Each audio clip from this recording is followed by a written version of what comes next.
Anak Nikita Mirzani, Loli, telah kabur dari rumah aman yang selama 5 bulan ini menampungnya. Lebih lagi, Loli muncul ke publik dengan membuat pernyataan yang bikin heboh netizen yang budiman. Buka suara ditemani pengacara Fadil Rajman Nasution, Loli mengungkapkan amarahnya pada Nikita Mirzani sang ibu. Loli menyatakan seorang ibu bisa saja durhaka kepada anak. Ia menegaskan selama hidup diperlakukan oleh Nikita Mirzani secara tidak baik. Loli juga merasa dirinya sebagai anak selalu disalahkan.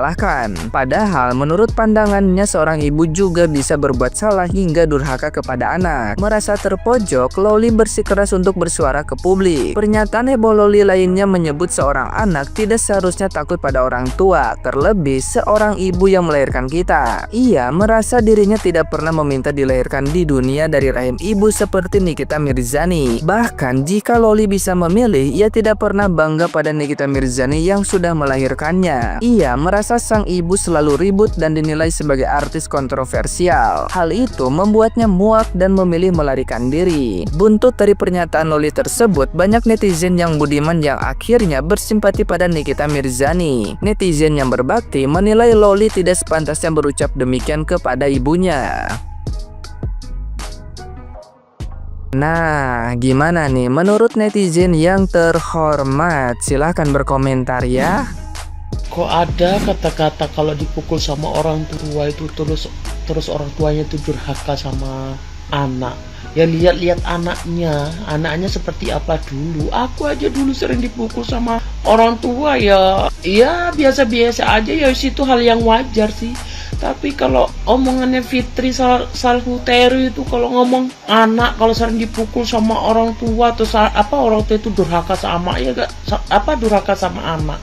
Ya gak bisa, ya itu mungkin ya bagi dia ya karena dia yang durhaka ya sama ibunya itu ya. Ya Allah, aku tuh sebenarnya gak mau komentar masalah Loli itu, tapi gregetan aku lihat anak itu. Kabur tengah malam menjelang subuh, di sampingnya ada Rasman dan ada wartawan juga. Tiba-tiba Laura keluar dan mengatakan ada orang tua durhaka. Oke, kita bahas. Memang benar ya Dek ya, orang tua durhaka itu ada. Apabila 1. Menelantarkan anak dengan sengaja, 2. Tidak memberikan nafkah lahir dan batin, yang ketiga membiarkan anak jika dia melakukan kesalahan secara sengaja atau tidak sengaja, dan yang keempat tidak memberikan fasilitas atau kecukupan dengan sesuai kemampuan orang tua. Oke, sebenarnya penyelesaiannya itu simple, tapi butuh proses ya. Butuh proses, harus ada yang nunduk, salah satu harus ada yang merendah dan mengalah. Karena ini sudah menjadi konsumsi publik dan ibunya seorang artis, ya mau nggak mau itu terjadi ya sudah. Yang udah-udah juga terlewatkan kok, ya kan? Ya, memang ini untuk Laura ya, memang seorang manusia lah, manusia. Kamu emosi, ibumu emosi, kita semua punya emosi sesaat gitu ya. Ya, tapi Laura ingat, dari satu kesalahan orang tua, kamu ingat ada berapa ribu kebaikan, berapa miliar kebaikan yang sudah Ami lakukan untuk kamu. Nah sekarang sama-sama ya, bagi kita seorang ibu yang mungkin yang lebih tua ya, mungkin yang lebih berpengalaman, dan kita bertanggung jawab atas anak-anak kita. Yuk kita tundukkan, kita mengalah ya, supaya tidak ada kejadian yang kita sesali di kemudian hari. Karena kalau aku melihat anak ini memang sifatnya keras tapi cerdas. Ini anak cerdas, tapi karena masih di bawah umur, jadi anak ini pengalamannya belum banyak, jadi gampang dipengaruhi oleh orang-orang tertentu. Nah, kemungkinan kan indikasinya kebetulan ibunya sedang berseteru dengan beberapa orang. Saya khawatir ini akan dimanfaatkan oleh mereka gitu. Jadi simple aja, tapi butuh proses. Kalian adalah ibu dan anak ya. Kalian punya hak dan kewajiban yang sama ya. Punya tanggung jawab yang sama. Yuk kita yang lebih tua, seorang ibu ya sudah, kalau sudah begini kita mengalah. Yuk panggil anak itu ya kita samperin aja, nggak usah kita panggil tunggu anak itu datang ke rumah, nggak usah seperti itu karena keadaannya udah beda ya. Saya khawatir sekali anak ini dimanfaatkan oleh orang, jadi jemput anak itu, bicara baik-baik, dengerin apa maunya, udah itu aja, kita support aja maunya apa yang terbaik. Yang penting anak itu baik-baik saja, tetap dalam genggaman kita, tetap dalam penjagaan kita. Coba kita ubah metodenya, mungkin dengan cara yang dia mau, mungkin dengan cara yang bisa dia terima ya.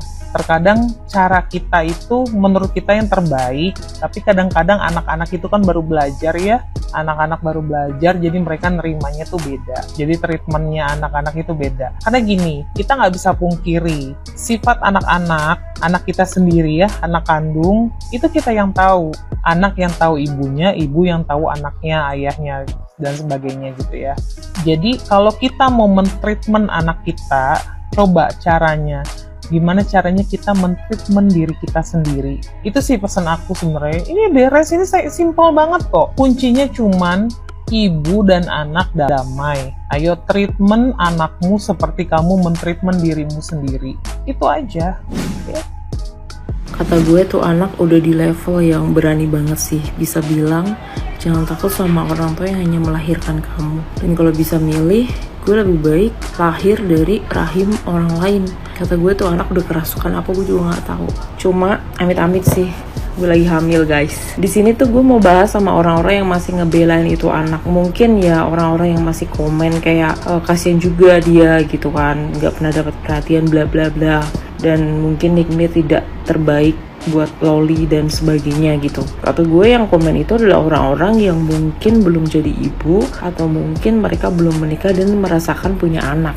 Dan seluruh ibu-ibu di dunia ini gue tahu kalian semua pasti lagi sakit hati banget sama perkataan itu anak. Bahkan gue sendiri juga kayak, oh emang dia doang yang pernah problem sama ibunya. Gue juga pernah, tapi gue gak pernah bawa-bawa yang namanya melahirkan, bahkan bawa-bawa kalau boleh milih di rahim siapa. Nggak ada, gue nggak berani gue begitu. Gue aja sekarang seorang ibu juga masih sangat membutuhkan ibu banget. Gue pas ngelahirin juga gue butuh ibu gue di samping gue. Nih ya buat orang-orang yang suka menghujat Nikita Mirzani, Nikmir, gue juga bukan penggemarnya dia banget. Tapi maksud gue gini, dia tuh huru hara gitu kan, bikin perkara di mana aja. Ya karena dia public figure. Banyak kok orang tua yang problematik, gak cuma dia. Cuma masalahnya kalau orang lain yang cuma orang biasa, bukan public figure, bukan influencer, bukan artis, mereka tidak terekspos gitu. Bahkan banyak orang tua, banyak ibu, banyak bapak, pokoknya banyak orang tua lah ya, yang mencari nafkah demi anaknya bahkan tidak halal. Itu banyak banget. Karena apa? Yang mereka pentingkan hanya apa? Supaya anaknya bisa makan, anaknya bisa sekolah. Dan begitu juga yang dilakukan sama seorang ibu single parent itu, yaitu Nikmir. Kalau kita tuh cuma ngelihatnya dia huru hara kesana kemari. Tapi kalian tahu nggak dibalik itu semua apa? Demi apa? Demi duit. Duit buat siapa? Buat anaknya, buat anak-anaknya. Dia nggak mau anak-anaknya ngerasain susah kayak yang dia rasain sekarang. Banting tulang pagi, siang, malam, keluar kota, kesana kemari. Dilihat dari sosial medianya kayaknya happy-happy aja ya kan, templok-templok kesana kemari, ya nggak? Tapi kalian nggak tahu maksud dari semua itu apa, demi apa? Cari duit, cari cuan. Cari cuan demi siapa? Demi anak. Kalau kalian mikirnya itu anak nggak cuma butuh materi, tapi juga butuh perhatian. Nikmir itu single parent, nggak bisa memenuhi dua-duanya. Minimal dia bisa memenuhi dengan apa? Materi, supaya anak itu berpendidikan, bisa sekolah di sekolah mahal, melakukan hobinya, bisa ngebayarin hobinya yang mahal, bisa tersalurkan, punya privilege, ya kan, hidup enak di rumah yang mewah.